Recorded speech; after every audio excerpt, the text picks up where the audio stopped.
بحالی کی طرف جاتے ہیں، ترقی کی طرف جاتے ہیں، یہ ایک ڈسرپٹر آ جاتے ہیں. جیسے کہ پہلے ان کا لانگ مارچ جو ہے وہ چین کے صدر کا دورہ ملتوی کرنے کا باعث بنا. اب کل ہماری 11ویں JCC کی میٹنگ ہے. 1 نومبر کو وزیر اعظم پاکستان چائنا کے دورے پہ جا رہے ہیں، جس کی بڑی اہمیت ہے کہ چین کے صدر کا جو نیا انتخاب ہوا ہے، اس کے بعد پہلے بین الاقوامی رہنما ہیں جن کو دعوت دی گئی ہے کہ وہ چین کے صدر کو ملیں. یہ پاکستان کے لیے اعزاز ہے اور ایک اپرچونٹی ہے. پھر سعودی عرب کے ولی عہد بھی نومبر میں پاکستان آ رہے ہیں. اب عمران صاحب کیا امیج دینا چاہتے ہیں دنیا کو کہ پاکستان ڈی سٹیبلائز ہے؟ تو آپ انہیں الیکشن کی ڈیٹ دے دینا. الیکشن کی ڈیٹ میں ابھی آپ کو دے دیتا ہوں. اکتوبر 2023 میں انشاءاللہ الیکشن ہوگا. کیوں؟ اس لیے کہ 6 مہینے تک تو سندھ بلوچستان ریڈی نہیں ہے. پھر مردم شماری ہے. اس کے بعد 4 مہینے چاہیے الیکشن کمیشن کو حلقہ بندی کے. تو یہ اگست میں جا کے کام مکمل ہوتا ہے اور یہ وہی وقت ہے جب اسمبلیاں اپنی مدت پوری کریں گی. اچھا کامر علی آقا صاحب، یہ جو احسن اقبال صاحب کہہ رہے ہیں کہ ہم ڈیٹ دے دیتے ہیں اکتوبر 2023 میں نیا الیکشن ہوگا، تو کیا عمران خان صاحب اس ڈیٹ کو قبول کرنے کے لیے تیار ہوں گے؟ یہ تو بات دیکھیں نا، جب وہ کہتے ہیں کہ اپنا تاریخ کے اوپر بیٹھ کے بات کرو تو بیٹھ کے بات کر لیں. یہ انہوں نے ماننا ہے، ہم نے ماننا ہے. عمران خان مان جائیں گے تو پوری قوم مان جائے گی. بات یہ نہیں ہے، دیکھیں یہ گوں میں ڈالنے والی بات نہیں ہے. اور یہ جو کہتے ہیں نا یہ الیکشن یہ اکتوبر سے پہلے نہیں ہو سکتا 2023 میں. بات یہ ہے کہ اس ملک کے اندر الیکشن جب بھی ہوا ہے 18 سال جو ہے مردم شماری نہیں ہوئی. الیکشن ہوتا رہا کہ نہیں ہوتا رہا. یہ الیکشن اب تو دیکھیں نا، اب تو چند سال پہلے مردم شماری ہو چکی، اس کے اوپر الیکشن ہو چکے. اب دوبارہ اس مردم شماری کے اوپر الیکشن ہو سکتے ہیں. آئینی طور پہ، قانونی طور پہ الیکشن ہو سکتے ہیں. یہ تو عام آدمی کے ذہن کو ابہام کریٹ کرنے کے لیے اس قسم کی باتیں کرتے ہیں. یہ والی بات قطعی طور پہ نہیں ہے. یہ آئینی طور پہ کوئی اس کے اوپر پابندی نہیں ہے. جو الیکشن ہو چکا ہے اس کے اوپر، اسی مردم شماری کے اوپر اب الیکشن ہو سکتا ہے. اگر الیکشن جتنے الیکشن ہو رہے ہیں، اب دیکھیں نا، اب 125 الیکشن یہ کروانے جا رہے ہیں مختلف سیگمنٹس کے اندر. وہ الیکشن جو ہے وہ جنرل الیکشن سے کم ہے. وہ ایسے ضمنی الیکشن کبھی پاکستان میں یا کسی دنیا کے ملک میں ہوئے ہیں جو یہ کروا رہے ہیں. بات یہ ہے کہ یہ ٹیکٹکس ہیں. ان ٹیکٹکس میں نہ جائیں ملک کی طرف. یہ ملک کی اقتصادیات کی بات کرتے ہیں کہ یہ ہونے والا ہے. آپ کے خیال میں کب تک الیکشن ممکن ہے؟ تو آپ کے خیال میں جلد از جلد کب تک الیکشن ہو سکتا ہے؟ جلد از جلد کب تک ہو سکتا ہے؟ میں سمجھتا ہوں کہ ہاں ایک مسئلہ واقعی بہت بڑا ہے، سیلاب والا مسئلہ. لیکن یہ اگر 3 ماہ بعد الیکشن کروائیں گے تو یہ الیکشن تو کے راستے میں سیلاب والا مسئلہ تو ختم ہو چکا ہوگا. اور اب بھی سیلاب جو ہے وہ مسائل جو ہیں وہ کم ہوئے ہیں اور ایجنسیاں کام کر رہی ہیں، NGOs کام کر رہی ہیں، لوگوں کو ریلیف مل رہا ہے. حکومت اگر نہیں کوئی کر رہا تو وفاقی حکومت نہیں کر رہی اور سندھ کی حکومت نہیں کر رہی. آپ سندھ میں جا کے دیکھیں، لوگ پریشان ہیں. یہ کام کریں، وہاں پہ مسائل حل ہو جائیں گے. دنیا نے ان کو سامان لاد کے بیچ کے، یہ ٹینٹ آتے ہیں تو ٹینٹ ان کے گوداموں میں سے اپنا میسر برآمد ہوتے ہیں. 1100 ٹینٹ جو ہیں وہ بکنے کے لیے پڑے ہوئے ہیں. جناب یہ حالات ہوں جہاں پہ ان کا ایڈمنسٹریٹو کنٹرول نہ ہو، اور صوبے جو ہیں جن کے اندر سب سے زیادہ سیلاب آیا، تباہی ہوئی، وہاں پہ ان کی ایڈمنسٹریشن کا یہ حال ہے. یہ جان بوجھ کے لوگوں کو پریشان رکھنا چاہتے ہیں صرف اس لیے. یہ ان کا معاشی حالات سے کیا تعلق ہے؟ اچھا آپ کہہ رہے ہیں معاشی حالات کبھی ٹھیک کیے؟ آپ کہہ رہے ہیں اور انہوں نے کبھی ٹھیک کیے ہیں؟ آپ کہہ رہے ہیں 3 مہینے بعد الیکشن ہو معاشی سکتا ہے. حالات تو خراب کیے ہیں، لوٹ کے باہر لے جاتے ہیں. اچھا ٹھیک ہے، آپ کہہ رہے ہیں 3 مہینے بعد الیکشن ہو سکتا ہے. ارشاد بھٹی صاحب، آج نواز شریف صاحب نے ایک ٹویٹ کیا. وہ کہہ رہے ہیں عمران خان کا لانگ مارچ کسی انقلاب کے لیے نہیں بلکہ اپنی مرضی کا آرمی چیف لگانے کے لیے ہے. آپ کا اس بیان پہ کیا تبصرہ ہے؟ یہ PDM حکومت کیوں آئی تھی؟ یہ بھی تو اسی وجہ سے آئی ہے کہ نومبر کی تقرری کرنی تھی. خود بتایا انہوں نے. اچھا کوئی مہنگائی بے روزگاری غربت معیشت ہم غریب عوام تو کچھ بھی نہیں تھے.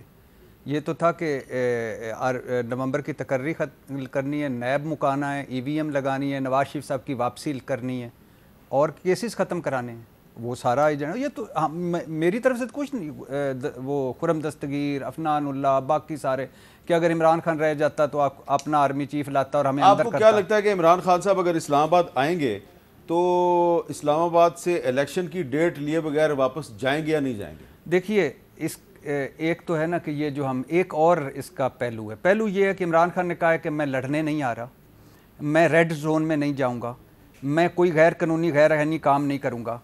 اور اگر آپ عمران خان کا ٹریک ریکارڈ دیکھیں, پچھلا ریکارڈ, تو یہ لگتا ہے کہ بھائی جی وہ آگے بھی گئے اور ریڈ زون میں بھی ہے. لیکن اس مرتبہ عدالت کہہ رہی ہے کہ آپ گھر چلے جائیں, اگر کوئی ایسا مسئلہ ہوا تو ہم چھٹی والے دن بھی عدالت لگا لیں گے. ایک منٹ رکیں, میں آپ کو ایک عمران خان صاحب کا سٹیٹمنٹ سنواتا ہوں جو آج ہی کا سٹیٹمنٹ ہے, سنیں وہ کیا کہہ رہے ہیں.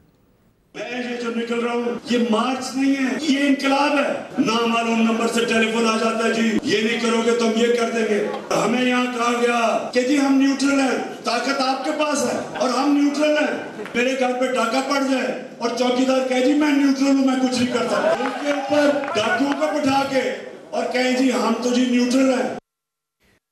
دو چیزیں وہ کہہ رہے ہیں, یہ مارچ نہیں یہ انقلاب ہے. ٹھیک ہے, تو انقلاب جو ہے وہ صرف ایک مخصوص علاقے میں جلسہ کرنے سے انقلاب نہیں آتا, اور ساتھ وہ نیوٹرلز کو بھی بار بار اٹیک کر رہے ہیں, بار بار کبھی ہینڈلرز کہہ رہے ہیں, کبھی نیوٹرل کہہ رہے ہیں. تو آپ کو لگتا نہیں عمران خان صاحب کھلم کھلا لڑائی کے لیے آ رہے ہیں؟ نہیں, آپ کیوں اس طرح ازیوم کرتے ہیں؟ میں تو سوال کر رہا ہوں. نہیں بالکل بھی نہیں. دیکھیں اب چیزیں بدل گئی ہیں. اب عمران خان صاحب آئیں, ان کو میں تو کہتا ہوں یہ سارے کنٹینر ہٹائیں, سارے رستے کھلے رکھیں, سپریم کورٹ میں ایک درخواست دیں کہ جناب ان کا مارچ آئینی حق ہے وہ کریں.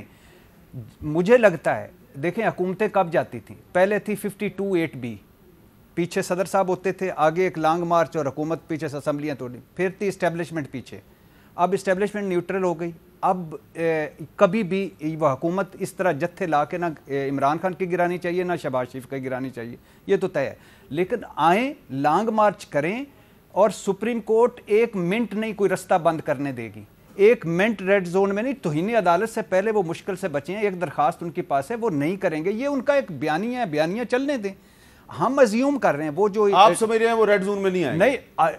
نہیں, بالکل بھی نہیں ہے. کیسے آ سکتے ہیں؟ ٹھیک ہے, سپریم کورٹ بیٹھی, انہوں نے کہا چھٹی والے دن آ جائیں گے. عمران خان نے سپریم کورٹ کو نہ مان کے توہین عدالت لگوا کے اپنی سیاست ختم کرنی ہے. یہ آپ نے بڑی اہم بات کی. اچھا احسن اقبال صاحب, اگر عمران خان صاحب ریڈ زون میں نہیں آتے اور جہاں وہ کہہ رہے ہیں کہ مجھے 4 نومبر کو جلسہ کرنے کی اجازت دیں, تو حکومت کو چاہیے اجازت دے دے, کیونکہ اس سے پہلے مولانا فضل الرحمان صاحب آئے, عمران خان صاحب کی حکومت تھی, وہ کافی دن تک بیٹھے رہے. بلاول صاحب آئے تو انہوں نے تو ڈی چوک میں جلسہ کیا. تو اگر فضل الرحمان صاحب اور بلاول صاحب لانگ مارچ کر کے اسلام آباد آ سکتے ہیں تو عمران خان کو بھی آنے دیں. دیکھیے عمران خان صاحب کا ایک آئینی اور جمہوری حق ہے کہ وہ اگر احتجاج کرنا چاہتے ہیں, جلسہ کرنا چاہتے ہیں, تو یہ ان کا بنیادی جمہوری حق ہے.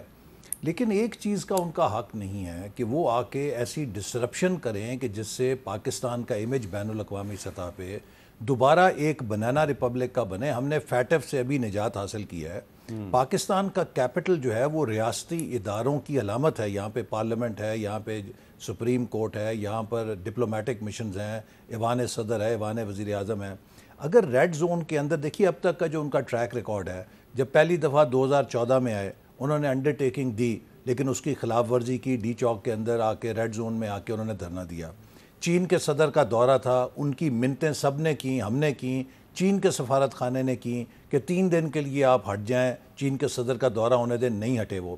اسی طرح جب 25 مئی کو بھی وہ آئے, سپریم کورٹ نے واضح طور پہ کہا کہ ریڈ زون میں داخل نہیں ہوں گے, لیکن ان کے لوگ داخل ہوئے اور حکومت کی جو ایک مدافعاتی حکمت عملی تھی اس سے ہم بچے. میں 2 چیزوں پہ سوال اٹھانا چاہتا ہوں. خان صاحب کا بیانیہ یہ ہے کہ وہ پاکستان کو آزاد کرانے آ رہے ہیں اور خدا نہ خواستہ پاکستان غلام ہے. حامد میر صاحب, میں سمجھتا ہوں کہ یہ ہمارے نوجوانوں کی نفسیات کو تباہ کر رہے ہیں. ایک ایٹمی طاقت غلام نہیں ہو سکتی. ایک ایٹمی طاقت جو ہے اس کو اگر آپ یہ کہیں کہ وہ آزاد نہیں ہے, یہ اس کی توہین ہے. پاکستان ایک آزاد ملک ہے, کوئی دشمن ہمارے اوپر میلی نگاہ نہیں اٹھا کے دیکھ سکتا. دوسری بات, انہوں نے کہا جی یہ ڈاکوؤں کو بٹھا دیے نیوٹرل. ایک ڈاکو آپ کے سامنے بیٹھا ہے. مجھے عمران خان نے جلسے میں 2 دفعہ نام لے کے ڈاکو کہا. کس بنیاد کے اوپر؟ کہ ایک جھوٹا کیس نارووال سپورٹ سٹی کا ان کی حکومت نے بنایا، مجھے سزائے موت کے قیدی کی چکی میں پھینکا، اس کے بعد نئے قانون کے تحت نہیں، پرانے قانون کے تحت اسلام آباد ہائی کورٹ نے اس کیس کا جائزہ لیا اور اٹھا کے اس کو ردی کی ٹوکری میں پھینک دیا۔ شہباز شریف صاحب کا کیس لے لیجئے، جس کیس کے اوپر یہاں پر ان کے خلاف شہزاد اکبر صاحب یوں کاغذ لہراتے تھے، وہ سارا ثبوت جو ہے انہوں نے نیشنل کرائم ایجنسی برطانیہ کو بھیجا، برطانیہ کی کرائم ایجنسی نے اٹھا کے ردی کی ٹوکری میں پھینک دیا۔ شاہد خاقان عباسی آج کس کیس کو بھگت رہا ہے، رانا ثناءاللہ کس کیس کو بھگت رہا ہے، یہ ڈاکوؤں کے کیس ہیں۔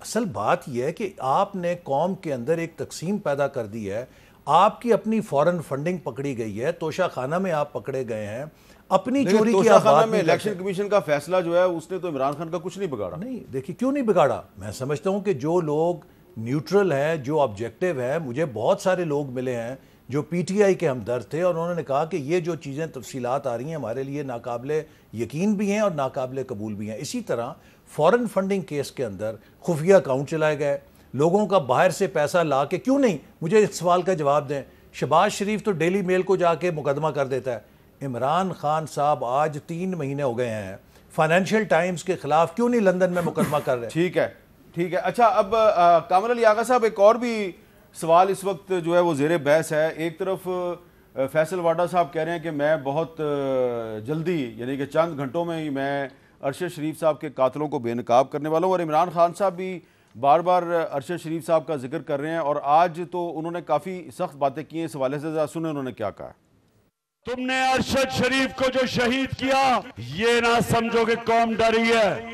اعظم سواتی کو تم نے جو تشدد کیا اس کے اوپر، انشاءاللہ ہم ان کو انصاف کے کٹہرے میں کھڑا کریں گے۔ یہ اسلام آباد میں بھی ایک ڈرٹی ہیری آیا ہوا ہے، اور جب سے وہ آیا ہے وہ میڈیا کے لوگوں کو ڈرا رہا ہے، دھمکا رہا ہے، ہمارے کارکنوں کو، سوشل میڈیا کے بچوں کو اٹھا رہا ہے، اور اس کو ایک عجیب اس کے ذہن میں بیماری ہے کہ وہ جب تشدد کرتا ہے کسی پہ تو ان کو ننگا کر کے کرتا ہے۔ یہ بے شرم آدمی یہ ہماری آئین اور قانون کی خلاف ورزی کرتا ہے، اور انشاءاللہ یہ ڈرٹی ہیری سن لو، یہ تمہیں میں ایک دن انصاف کے کٹہرے میں کھڑا کروں گا، کبھی نہیں میں چھوڑوں گا تمہیں۔ اچھا آغا صاحب، سوال میرا یہ ہے کہ اعظم سواتی صاحب آپ کے ساتھی سینیٹر ہیں، آپ بھی سینیٹر ہیں، ان کے ساتھ جو بھی ہوا ہے وہ انتہائی قابل مذمت ہے، لیکن وہ تو ان کے ساتھ جو بھی ہوا پاکستان میں ہوا، تو اعظم سواتی صاحب کے معاملے کو ارشد شریف صاحب کے معاملے سے جوڑنا یہ آپ کے خیال میں درست ہے؟ نہیں، میں نہیں سمجھتا کہ اس قسم کی بات ہے۔ بات یہ ہے کہ اعظم سواتی کا والا معاملہ تو ہے، وہ تو الگ سا دیکھیں بالکل سیکوینس ہے، اور جو یہ ننگا کر کے مارنے والی بات ہے یہ بھی ایک الگ سیکوینس ہے۔ یہ صحافیوں کے ساتھ بھی ہوا ہے، صحافیوں نے بھی یہ شکایت کی، آپ کے علم میں ہے۔ یہ کوئی میں اگر یہاں پہ نام لوں تو مجھے شرم آتی ہے کہ میں بار بار لوگوں کا نام لے کے یہ بتاؤں کہ ان کو ننگا کیا گیا تھا، لیکن بہرحال وہ صحافی بھی ہیں جن کے ساتھ ایسا ہوا، پھر شہباز گل کے ساتھ ہوا، پھر اس کے بعد آپ نے دیکھا کہ اس کے بعد سیف نیازی کے گھر میں جس طرح ریڈ کی گئی اور جس طریقے سے غیر قانونی طور پہ ان کے گھر میں انٹر بغیر لیڈیز کے ان کے گھر میں انٹر ہوا گیا۔ یہ اعظم سواتی صاحب کے گھر میں بھی لیڈیز کو نہیں لے کے گئے، یعنی یہ آئین اور قانون کی دھجیاں اڑانے کے مترادف ہے۔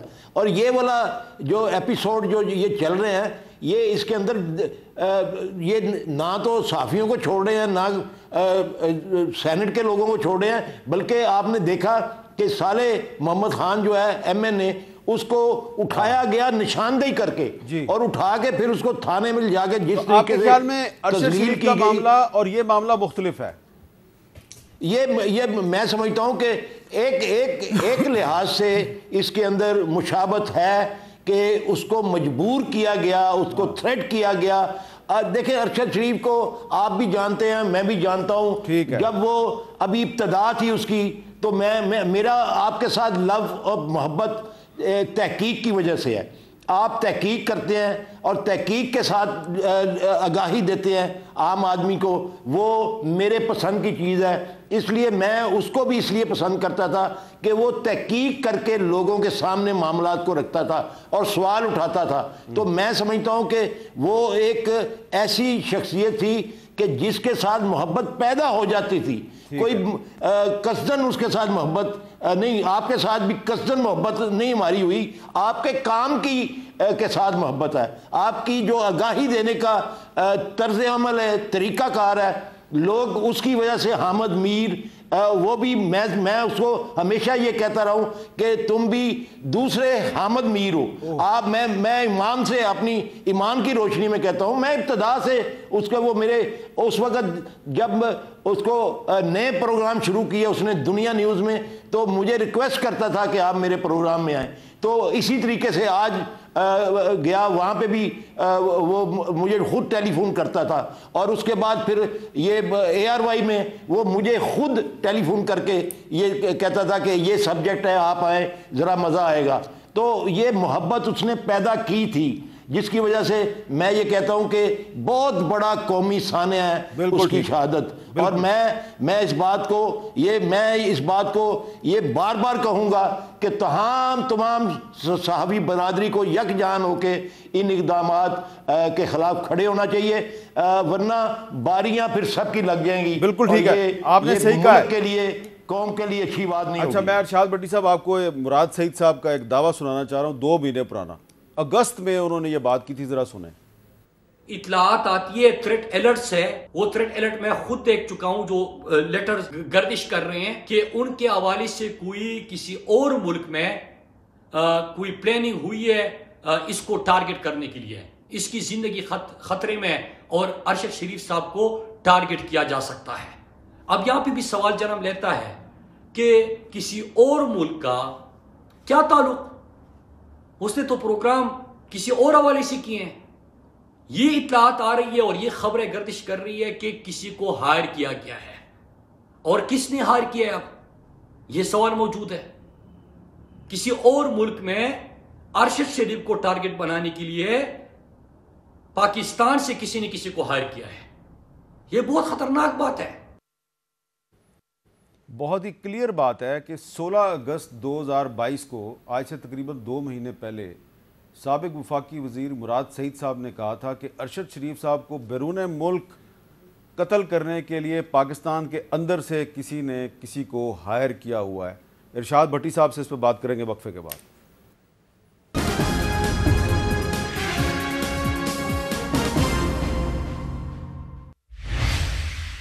کیپٹل ٹاک میں خوش آمدید۔ ارشاد بھٹی صاحب، وقفے سے پہلے میں نے مراد سعید صاحب کا کلپ چلایا جس میں وہ کہہ رہے ہیں 16 اگست کو کہ ارشد شریف صاحب کو بیرون ملک میں ٹارگٹ کیا جا سکتا ہے۔ وہ 10 اگست کو پاکستان گئے اور 16 اگست کو مراد سعید صاحب نے یہ بات کی، تو آپ کے خیال میں اگر یہ ان کو پہلے سے پتہ تھا تو پھر عمران خان صاحب کو انہیں باہر بھیجنا چاہیے تھا؟ پہلی بات تو میری خواہش تھی کہ ہم زندوں کے ساتھ کھڑے ہوں، کاش عمران خان صاحب ان کو ساتھ بٹھاتے، ایک پریس کانفرنس کرتے اور کہتے کہ فلاں فلاں فلاں ان کو قتل کرنا چاہتے ہیں اور میں ان کے ساتھ ہوں۔ ان کو زبردستی ہمیں کہتے کہ ان کو لاؤ بنی گالہ میں رکھیں، ہم یہ گھر نہ جائیں، ہم زندوں کے ساتھ کھڑے نہیں ہوتے۔ اور دوسری بات یہ ہے کہ آج رانا ثنا صاحب کا بھی ہے کہ کوئی سمگلنگ، سونے کی سمگلنگ کا وہ کر رہے تھے، نہ کریں سر۔ اگر عمران خان نے غلط بات کی ہے، ارشد ساروں کا تھا، آپ اس کے موقف سے اختلاف کر سکتے ہیں۔ بڑا مشکل ہے میر صاحب، رات کو جب میں ان کے بچوں کو وہ پاکستانی پرچم کے تابوت سے لپٹے دیکھا نا، تو میں تو سمجھ سکتا ہوں ماں کا دکھ، میری ماں اپنی، میرے بچوں کی ماں اپنی، بچوں کا دکھ، میں بھی یتیم ہوا، میرے بچے بھی یتیم ہوئے، اور لائف پارٹنر کا دکھ میں بھی کھو چکا ہوں۔ تو یہ نہ کریں اللہ کے نام پہ، یہ سطحی گھٹیا سیاست، اور عمران خان صاحب کو کمیشن کو بلانا چاہیے۔ اچھی بات یہ ہے خاندان بھی یہ چاہتا ہے کہ یہ سامنے آئے، حکومت بھی چاہتی ہے سامنے آئے، فوج بھی چاہتی ہے سامنے آئے، اور صحافی برادری بھی چاہتی ہے سامنے آئے۔ بات یہ ہے کہ ان پر دھڑا دھڑ پرچے کیوں ہوئے تھے، سوال یہ بھی ہے کہ انہیں ملک کیوں چھوڑنا پڑا، سوال یہ بھی ہے کہ انہیں دبئی سے کیوں نکلنا پڑا، سوال یہ بھی ہے کہ وہ اس طرح بے یار و مددگار کیوں قتل ہوئے، سوال یہ بھی ہے کہ کینیا پولیس کے 4 موقف کیوں ہوئے، سوال یہ بھی ہے کہ 15-16 گولیاں لگی ہیں، 13 گولیاں ارشد کی طرف کیوں لگی ہیں، 2-3 اس طرف کیوں نہیں لگی، دوسری طرف سوال یہ ہے کہ اگر وہ کوئی شبے میں مارے گئے تو ٹائر کیوں نہیں برسٹ ہوا, ڈرائیور کو کیوں نہیں قتل کیا گیا, کسی کو خراش تک نہیں آئی, ارشد کیوں قتل ہو گیا؟ اس کا مطلب مراد سعید صاحب جو کہہ رہے تھے وہ صحیح ہے. اب مراد سعید صاحب کی رات کو ہم رات اکٹھے ہی تھے صبح تک. مراد سعید کے پاس بڑے ان کے بقول خوفناک قسم کے ہیں. مراد سعید صاحب کہتے ہیں کہ 7 مرتبہ ان کو گھر سے کبھی موٹر سائیکل پہ, کبھی گاڑی پہ, کبھی کسی طرح ادھر سے ان کو گرفتار کرنے آتے تھے, ادھر سے میں لے کے بھاگ جاتا تھا. میں ان کو کے پی ہاؤس میں رکھا, میں نے ان کو کے پی ہاؤس کی سرکاری گاڑی میں لے کے پشاور گیا. میں نے ان کو آخری لمحے تک نہیں پتہ چلنے دیا کہ ارشد شریف فلائی کر رہا ہے اور جا رہا ہے. وہ سارا انہوں نے کیا. پھر مراد سعید نے اچھی بات یہ کی کہ میں یہ کمیشن کے سامنے سارا کچھ کہوں گا. اچھا ہاں, انہوں نے کہا کہ میں سارا کچھ کہوں گا. پھر مراد سعید کی ایک اور بات ہے کہ ارشد نے مجھے کال کی, اس نے کہا کہ میں کمرے میں ہوں ہوٹل میں, دبئی کی بات ہے, نیچے لوگ آ گئے ہیں. تو اس نے کہا ٹھہرو مجھے عمران خان سے بات کرنے دو. تو عمران خان سے بات کی اور پھر اس نے کہا کہ ابھی 10 منٹ رکو. اس نے کہا نہیں, وہ نیچے آ گئے. اور پھر مراد سعید نے یہ بھی کہا, اب وہ سچے ہیں جھوٹے, کہ اس نے کہا کہ میں موبائل آن رکھتا ہوں, تم سننا کہ یہ کیا کہہ رہے ہیں. تو مراد سعید کہتے ہیں کہ میں نے وہ ساری کنورسیشن سنی. تو اب یہ بات ہے کہ بیسک چیز یہ ہے کہ یہ کیوں ہوا, ان لوگوں نے ارشد شریف کو ہوٹل میں آگے کہا کہ تم دبئی چھوڑ دو, 48 گھنٹے دیے. وہ ساری کنورسیشن بقول مراد سعید کہ مجھے پتا ہے, میں سن رہا تھا. تو اب اگر وہ ساری اگر اب مراد سعید صاحب کو پتہ ہے اور اب فیصل واڈا صاحب کہہ رہے ہیں کہ میں بھی جو ہے وہ کسی کا نام لے لوں گا, بے نقاب کر دوں گا, تو یہ اگر اس کی زندگی میں نام لے دیتے تو وہ بچ جاتا. اور فیصل واڈا صاحب تھوڑا سا ویٹ کر لیں اس طرح میرے خیال سے یہ, اور ہم اپنے قاتل نہ کریں, اپنی پہ نہ جائیں. ہمارا ساروں کا مقصد کیا ہے, سب 1 پیج پہ, حکومت, فوج, خاندان, ہم. تو تھوڑا سا انتظار کریں قاتلوں تک. جیسے آپ ابھی مجھے پروگرام سے پہلے کہہ رہے تھے کہ مجھے ایک ہنچ ہے کہ ان کے اس مرتبہ یہ ریزالو ہو جائے گا, اور اللہ کرے آپ صحیح ہوں, ایسا ہو, اور ہم اسی طرح نہ ہوں کہ آپ کی گولیوں جیسا, آپ کے بم جیسا, باقی سارے اس کو اس نے مارا وغیرہ. اچھا ایسا نہیں, اقبال صاحب ذرا سنیں, عمران خان صاحب بار بار ارشد شریف صاحب کا نام لے رہے ہیں, وہ کس لب و لہجے میں نام لے رہے ہیں؟ مجھے یہ نہیں سمجھ آئی چینلز کو کیوں ٹیلی فون کیا تھا کہ ارشد شریف کو اس کی کہانی کو دباؤ. وہ آدمی جس کو پتا تھا کہ اس کی جان خطرے میں نے اس کو 2 دفعہ کہا کہ ملک سے باہر چلے جاؤ, کیونکہ مجھے انفارمیشن تھی اس کو مارنے لگے, دھمکیاں مل رہی, ایجنسیز کبھی کچھ اس کو کہہ رہی, صرف اس لیے کہ وہ کھڑا تھا رجیم چینج کے خلاف سازش کے اوپر, وہ بار بار بے نقاب کر رہا تھا. حکم آتے تھے جی نامعلوم نمبر سے کہ یہ نہ کرو تمہیں یہ کر دیں گے, پتا تھا. پھر گھر میں اس کو دھمکیاں دی انہوں نے, پھر اس کو ہم نے ملک سے باہر نکالا. وہ کہہ رہے ہیں ہم نے اس کو ملک سے باہر نکالا, اور اس کے بعد پھر مراد سعید صاحب جو ہیں وہ کہہ رہے ہیں کہ بیرون ملک ان کی زندگی کو خطرہ بھی ہے. آپ کو لگتا ہے کہ اس کا تعلق حکومت اور پی ٹی آئی کی لڑائی سے, اور اس کراس فائر میں ارشد شریف صاحب مارے گئے؟ دیکھیے, سب سے پہلے تو میں یہ کہوں گا جیسے بھٹی صاحب نے کہا کہ اس سے بڑا لیول نہیں ہو سکتا کہ پرائم منسٹر آف پاکستان نے کینیا کے صدر سے اس بارے میں بات کی ہے اور انہیں کہا ہے کہ یہ ہمارے لیے نہایت اہم ہے کہ آپ اس کی ایک غیر جانبدارانہ شفاف تحقیقات کریں اور ہمیں بتائیں کہ ہمارے ایک شہری کی ہلاکت آپ کے ملک میں کیسی ہوئی ہے. یہ ایک ہائیسٹ لیول ہے کہ جس کے اوپر اس چیز کو لے کے جایا گیا ہے, اور اس کا ہمیں انتظار کرنا چاہیے. ملک کے اندر ایک انویسٹیگیشن کمیٹی بنا دی گئی ہے. اب عمران خان صاحب سے بھی میرا سوال ہے کہ دیکھیے, اگر آپ کو پتا تھا کہ اتنے سنگین خطرات ہیں تو آپ جو یہ کہہ رہے ہیں کہ میں نے ملک سے باہر بھیج دیا, اور آپ کے بقول, آپ کے ساتھی کے بقول اس کے خلاف ملک سے باہر قتل کی سازشیں بھی ہو رہی تھیں, تو آپ نے تو اس کو اس قتل کی سازش کا نشانہ بننے کے لیے بھیج دیا. آپ کی خیبر پختونخوا میں حکومت ہے, اگر آپ اسے اسلام آباد سے سیف کسٹڈی میں پشاور لے کے جا سکتے ہیں تو آپ کو کس نے روکا تھا کہ اگر آپ کو یہ خیال تھا کہ اسے بڑا خطرہ ہے تو اسے آپ پشاور کے اندر چیف منسٹر ہاؤس میں رکھ لیتے, نیکسی میں رکھ لیتے, گورنر ہاؤس میں چلیں, آپ کو ہوگا کہ وفاق کے تحت ہے, لیکن آپ کی حکومت ہے وہاں پہ, ساری انتظامی مشینری آپ کے پاس ہے, لا اینڈ آرڈر آپ کے پاس ہے, سیکیورٹی آپ کے پاس ہے. کیا آپ خیبر پختونخوا کی حکومت کے تحت اس کو حفاظت نہیں دے سکتے تھے؟ پنجاب میں آپ کی حکومت ہے, پنجاب میں پوری پولیس کمانڈو ایلیٹ آپ کے قبضے میں, کیا آپ اس کے ساتھ سیکیورٹی کے لوگ متعین نہیں کر سکتے تھے؟ تو میرا کہنے کا مقصد ہے کہ یہ ایک بہت بڑا تضاد ہے کہ ایک طرف آپ یہ کہہ رہے ہیں کہ اس کو جان کو بڑا خطرہ تھا, آپ اس کے ہمدرد بن رہے ہیں, دوسری طرف آپ کی 2 بڑے صوبوں کے اندر حکومتیں ہیں جس میں ماشاءاللہ